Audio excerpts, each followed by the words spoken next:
આમ તો લોકશાહી પરંપરામાં દરેક નાગરિકોને પોતાના પ્રશ્નો રજૂ કરવા, રજૂઆત કરવી એ બધાનો અબાધિત અધિકાર છે. અને જનપ્રતિનિધિ તરીકે લોકોના પ્રશ્નોને વાચા આપી અને સક્ષમ સત્તાધિકારી સુધી વાત પહોંચાડવી એ એમનો વિશેષ અધિકાર છે. એક પોલીસ અધિકારી તરીકે અને એક સરકારના જવાબદાર અધિકારી તરીકે જનપ્રતિનિધિના આ વિશેષ અધિકારોનો હું સન્માન કરું છું અને એટલા જ ગંભીરતાથી અમે વાતને સ્વીકારી પણ છે.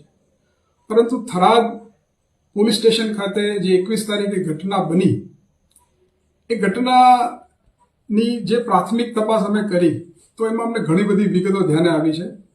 અને જે થરાદ પોલીસે પ્રોહિબિશનના વિદેશી દારૂના જે 32 લાખના જેટલી માતબર રકમના મુદ્દામાલનો કેસ કરેલો અને પોલીસે ખૂબ ગંભીરતાથી અને તટસ્થતાથી આ ગુનાની તપાસ કરી અને એમાં પોલીસ કર્મચારીની સંડોવણી જણાઈ આવેલી.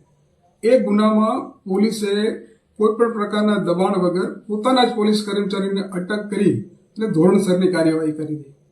હાલમાં પણ એ પોલીસ કર્મચારી એ જ્યુડિશિયલ કસ્ટડીમાં છે. થરાદ ખાતે 21 તારીખે જે ઘટના બની, જે શરૂઆતમાં સભા થઈ અને સભામાંથી શિવનગરના રહીશો જે છે એ રેલી સ્વરૂપે, ટોળા સ્વરૂપે પોલીસ સ્ટેશને આવ્યા.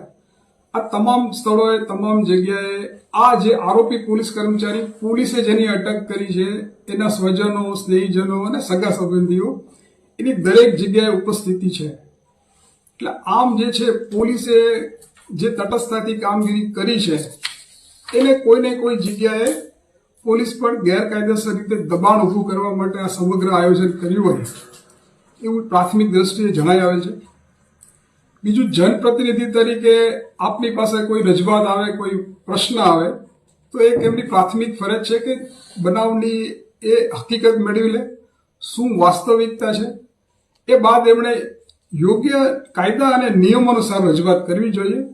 તેમ છતાં કોઈ પણ પરિસ્થિતિથી વાકેફ થયા વગર ધારાસભ્યજી ટોળા સ્વરૂપે અને કોઈ પણ પ્રકારની મંજૂરી વગર આ રીતે પોલીસ સ્ટેશન ખાતે ધરણા યોજી અને બેફામ સૂત્રોચ્ચાર કરેલો હતો, જે એક જનપ્રતિનિધિને શોભે એવું કાર્ય નહોતું.